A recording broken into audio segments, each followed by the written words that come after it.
Hello दोस्तों, यल के unique story channel में एक बार फिर से आपका बहुत बहुत स्वागत है। पिछली वीडियो में हम लोग पढ़ चुके हैं प्रकाश क्या होता है, प्रकाश का परावर्तन तथा प्रकाश के परावर्तन के नियम। इस वीडियो में हम लोग पढ़ेंगे गोलीय दर्पण क्या होता है, यह कितने प्रकार का होता है तथा प्रतिबिंब। तो चलिए सबसे पहले हम लोग पढ़ते हैं गोलीय दर्पण। दोस्तों, ये जो गोलीय दर्पण है ये किसी कांच के खोखले गोले का काटा गया एक भाग होता है जिसके एक तल पर पारे की कलई तथा लाल ऑक्साइड का पेंट लगा होता है और जो दूसरा तल होता है वो परावर्तक तल। तो चलिए देखते हैं। अगर हमारे पास कोई ये गोला है, कौन सा गोला है? खोखला। ये कोई एक खोखला गोला है, ठीक है। सेम इसी प्रकार यहाँ पर भी एक खोखला गोला है, ठीक है। अब देखिए, और ये जो गोला है ये किसका बना हुआ है? कांच का। ये जो गोला है ये बना हुआ है कांच का, ठीक है। खोखला गोला।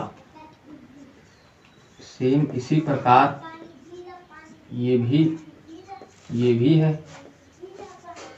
खोखला गोला। इसे एक गेंद के रूप में मानिए। जैसे गेंद जो होता है उसके अंदर का स्पेस खाली रहता है, अंदर का जो स्पेस रहता है वो खाली रहता है और गेंद के बाहरी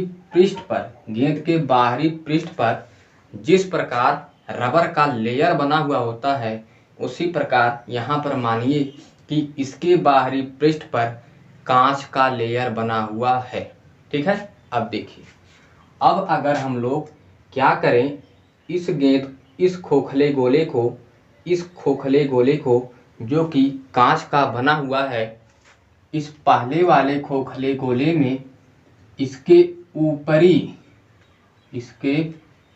ऊपरी या बाहरी पृष्ठ पर अगर हम लोग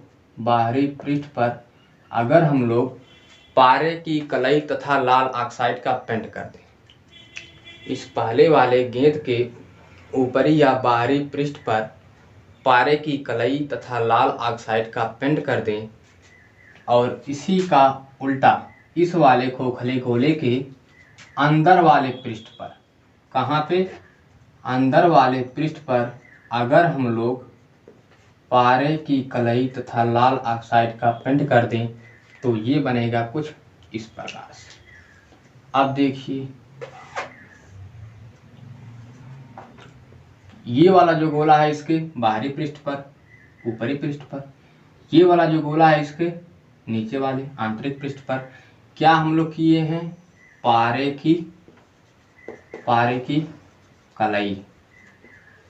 की कलई तथा लाल ऑक्साइड का पेंट, ठीक है। अब देखिए, इतना करने के बाद अगर हम लोग इस वाले गोले को यहाँ से काट लें, ऐसे इतना जो है अगर हम लोग ऐसे इसे काट दें और काट कर ये वाला जो पार्ट है इसे यहाँ पर लाकर रख दें तो ये बनेगा कुछ इस प्रकार से। और यहाँ पर हुआ क्या था? पारे की कलई किया गया है तो हम भी यहाँ पे कर दे रहे हैं, ठीक है। अब देखिए, अब ये वाला जो गोला है इस वाले गोले को अगर हम लोग यहाँ से ऐसे काट दें तो ये वाला जो पार्ट होगा इसको उठाकर अगर हम लोग यहाँ पर लाकर रख दें तो ये बनेगा कुछ इस प्रकार से। ये बनेगा कुछ इस प्रकार से। और इस गोले के ये जो अंदर वाला पृष्ठ है ये क्या किया गया है, कलई।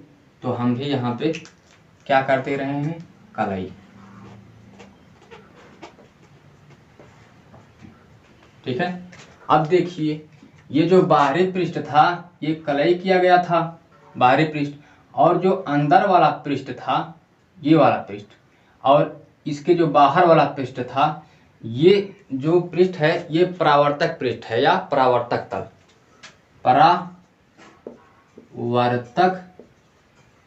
परावर्तक तल या परावर्तक पृष्ठ। इसमें अंदर से था और इसमें क्या था, यही चीज इसमें बाहर से था। तो यहाँ पर ये जो पृष्ठ होगा या तल होगा ये कौन सा तल होगा, परावर्तक तल। ठीक है। और इस वाले में परावर्तक तल कहाँ पे होगा, यहाँ पे होगा, ये यहाँ पे। ये वाला जो तल है ये कौन सा तल है, परावर्तक तल, परावर्तक तल। ठीक है। अब देखिए ये जो है इसे हम लोग काट कर कहाँ से लाए हैं, यहाँ से लाए हैं, अर्थात ये किसी एक खोखले गोले का एक पार्ट है। तो इसे हम लोग इमेजिन कर सकते हैं, कल्पना कर सकते हैं कि हो सकता है ये वाला जो मेरा पार्ट है वो इसी गोले का हो या कुछ इसी प्रकार से गोला रहा होगा जिसमें से हम लोग इतने वाले भाग को काट कर लाए हैं। इतने वाले भाग को सेम इसी प्रकार इस वाले पार्ट को जैसे हम लोग यहाँ से लाए हैं, तो बाकी के जो इतना पार्ट है इसे हम लोग इमेजिन यानी कि कल्पना कर सकते हैं कि हो सकता है ये वाला जो पार्ट है वो पार्ट, ये वाला जो पार्ट है वो पार्ट इसी गोले का हो। ठीक है। अब देखिए अब ये वाला जो तल होगा, ये वाला और ये वाला, इसका हम लोग नाम दे रहे हैं। तो हो जाएगा इसका नाम कलई किया हुआ तल, कलई किया हुआ तल। ये वाला जो तल है ये कलई किया हुआ तल है, और इसमें ये वाला जो तल है ये कलई किया हुआ तल है। अब देखिए अब हम लोग ये बात जानते हैं कि गोलीय दर्पण कहते किसे हैं। तो दोस्तों गोलीय दर्पण की जो शर्तें हैं वो ये हैं कि गोलीय दर्पण वह होता है जिसके जो किसी खोखले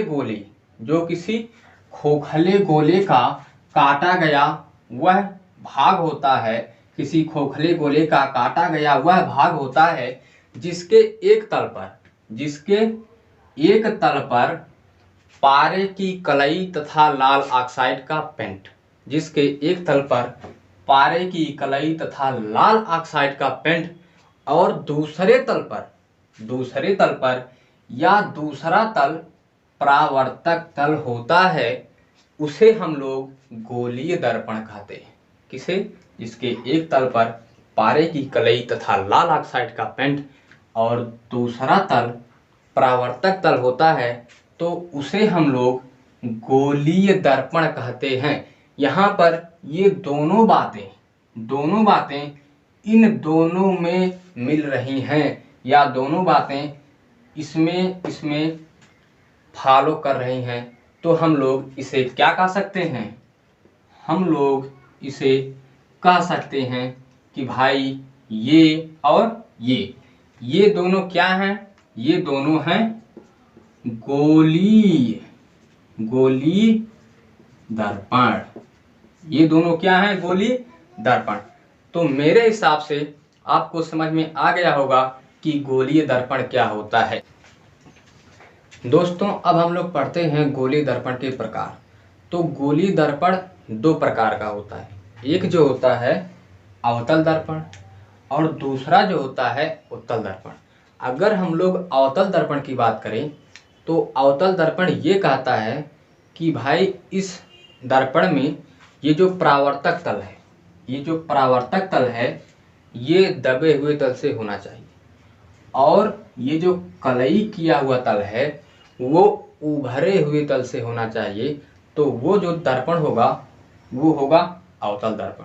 यानी कि कुछ इस प्रकार से वो अगर दर्पण है, ठीक है, तो उस दर्पण में ये जो परावर्तक तल है, परावर्तक तल जो है वो दबे हुए तल से होना चाहिए। यानी कि अगर परावर्तक तल दबे हुए तल से है तो ये जो उभरा हुआ तल होगा वो कौन सा तल होगा? ये होगा कलई किया गया तल। ये कौन सा तल होगा? कलई किया हुआ तल।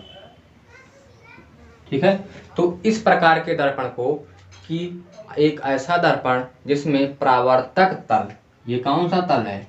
ये परावर्तक तल ही तो है, दबे हुए तल से है, और कलई किया हुआ तल उभरे हुए तल से है। किस तल से है? यानी कि इस प्रकार कलई किया हुआ तल इस प्रकार है, उभरे हुए तल से, और जो परावर्तक तल है वो दबे हुए तल से है। तो इस प्रकार के दर्पण को हम लोग कौन सा दर्पण कहते हैं?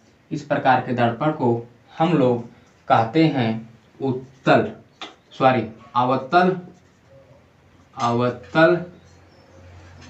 दर्पण। इस प्रकार के दर्पण को हम लोग कहते हैं अवतल दर्पण। अब देखिए उत्तल दर्पण। तो दोस्तों उत्तल दर्पण जो होता है इसी का एकदम अपोजिट, इसी का एकदम उल्टा। देखिए ये कुछ इस प्रकार से होता है। इसमें जो है इसी का एकदम अपोजिट यानी कि उल्टा। इसमें ये जो कलई किया हुआ तल होता है वो दबे हुए तल से होता है, और जो परावर्तक तल होता है वो उभरे हुए तल से होता है। इसमें ये जो परावर्तक तल होता है, परावर्तक तल जो होता है वो उभरे हुए तल से होता है, और कलई किया गया तल, कलई